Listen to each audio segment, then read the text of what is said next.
കണ്ണൂർ ഇരിട്ടി ടൗണിന് സമീപം കാട്ടാന. ജബ്ബാർക്കടവ് പാലത്തിന് സമീപത്താണ് കാട്ടാന എത്തിയത്. കാട്ടാനയെ ആറളം ഫാമിലേക്ക് കയറ്റിവിട്ടിട്ടുണ്ട്. അഭിജിത്ത് മുഴക്കുന്ന് വിവരങ്ങളുമായി ചേരുന്നുണ്ട്. അഭിജിത്ത്, ഇതാ അതിന്റെ ദൃശ്യങ്ങൾ നമുക്ക് കാണാൻ കഴിയുന്നുണ്ട്.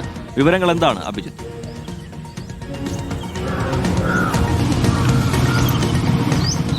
കാട്ടാന വലിയ ബുദ്ധിമുട്ടൊന്നും ഉണ്ടാക്കാതെ ആറളം ഫാമിലേക്ക് മടങ്ങിയിട്ടുണ്ട്. കാട്ടിൽ നിന്ന് ഒട്ടനവധി കാട്ടാനകൾ ഈ ആറളം ഫാമിൽ തമ്പടിക്കാറുണ്ട്. അതിലൊരു കാട്ടാനയാണ് ഇന്ന് രാവിലെയോടുകൂടി ഇരിട്ടി ടൗണിന് സമീപത്തേക്ക്, അതായത് ജബ്ബാർക്കടവ് പാലത്തിന് സമീപത്തേക്ക് എത്തിയത്.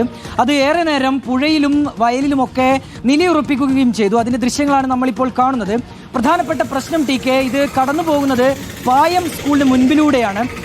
ഏതാണ്ട് 8 മണി സമയത്താണ് ആന കടന്നുപോയത്. അതിനാൽ വലിയ ദുരന്തം ഒഴിവായി എന്ന് തന്നെ പറയാം. കാരണം കുട്ടികളൊക്കെ സ്കൂളിലേക്ക് എത്തിത്തുടങ്ങുന്ന സമയമേ ആയിട്ടുള്ളൂ.